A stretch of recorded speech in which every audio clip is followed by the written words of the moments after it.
বৈষম্য হয়েছে, আমরা বলবো বৈষম্য দূর করে দিব। যদি খ্রিস্টান বলে আমাদের সাথে বাংলাদেশে বৈষম্য হচ্ছে, আমরা বলবো বৈষম্য দূর করে দিব।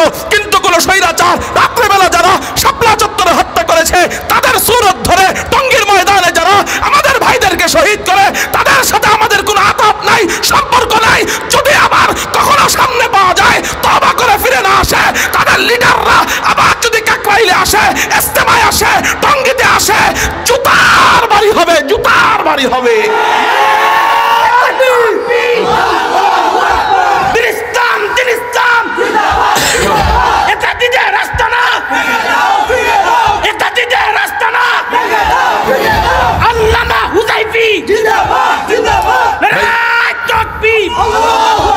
আমি আল্লাহ মানা ভাই, এটা আমার উপরে জুলুম করতেছেন। আল্লাহ মানা বলতে পারেন মাওলানা হুজাইফি। খেয়াল করেন হুজুর, আমরা এতাতি করে দেখে আমাকে এইভাবে রাগ করলেন না। সব এতাতিদেরকে রাগ করে নেই, কিছু এতাতি আছে চুপচাপ, মানে ওলামা বিদ্বেষীও না, আবার সাত সাপড়েও মহব্বত করে। তাদেরকে আমি বলবো, আপনাদেরকে আমি বলি নেই। আপনারা ফিরে আসুন, আপনাদের বুঝ কম, এই জন্য আপনারা সাত সাপকে ভালোবাসতেছেন। আপনারা ফিরে আসুন, আমরা তাদের সাথে যুদ্ধ করব যারা আমাদেরকে রাত্রে মারছে, তাদের সাথে আমরা যুদ্ধ করব, তাদের বিরুদ্ধে আমি বলেছি। এই জন্য ভাই আমরা তাবলীগ করব সামনের জানুয়ারির 31 ফেব্রুয়ারির 1-2।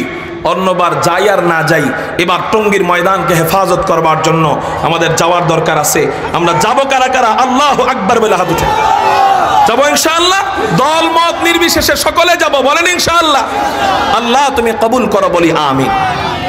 মুহতারাম হাজিরিন, তাহলে আল্লাহ ওয়ালাদের সাথে দুশ্মনী করলে, আল্লাহ ওয়ালাদের সাথে দুশ্মনী করলে তার সাথে যুদ্ধ করবে কে? আল্লাহ। যুদ্ধ যখন শুরু হয় তখন শয়তানে তাকে কামড়ানো শুরু করে। কি বললাম? আল্লাহর যুদ্ধ যখন শুরু হয়, শয়তানে খালি কয় আকাম কর। শয়তানে কি কয়? আকাম কর। আকাম করলেই তো ধ্বংসের দিকে পড়ে যাবি, অতএব আকাম শুরু কর। নাহলে হাসিনারে কে কইছিল যে কোটা সংস্কার নিয়ে এই আকাম করতে? এই আকাম ও ইচ্ছা করে করে নাই, আল্লাহ ওয়ালাদের বিরুদ্ধে দুশ্মনী করছে, আল্লাহরে ধ্বংস করবেন, এটা একটা উসিলা আল্লাহ দিয়ে দিছে।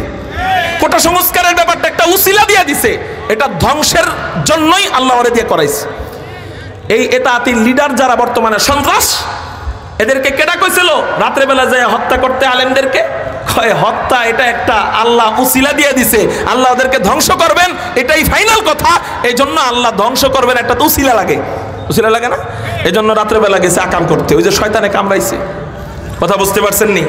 এই জন্য আল্লাহ ওয়ালাদের সাথে দুশ্মনী করবেন, কোন দিক দিয়ে যেন শয়তানে কামড়াইব, আকাম করবেন, ধরা খাবেন, শেষ। কথা বুঝতে পারছেন?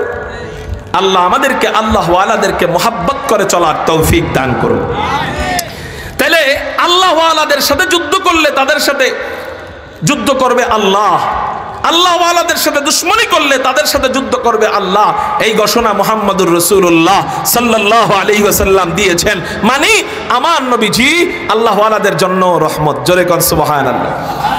3 নাম্বার গেল, আলহামদুলিল্লাহ বলেন আলহামদুলিল্লাহ। মুরব্বীরা আসলে ওয়াজের কোনো দরকার নাই, মুরব্বীদেরকে দেখবেন এটাই ওয়াজ, মুরব্বীদেরকে দেখবেন এটাই। খেয়াল করেন, হেদায়েত হওয়ার জন্য বেশি বয়ানের দরকার আছে নি? হেদায়েত হওয়ার জন্য বেশি আলোচনার দরকার আছে? কয় শ্রেণীর জন্য রহমত বললাম? নবীজি কয় শ্রেণীর জন্য রহমত বললাম? মাত্র 3টা বলা হয়েছে। কয়টা? 3টা। এই 3 শ্রেণীর জন্য আমার নবী যেইভাবে রহমত, ঠিক ওয়ামা আরসালনাকা ইল্লা রাহমাতাল লিল আলামিন।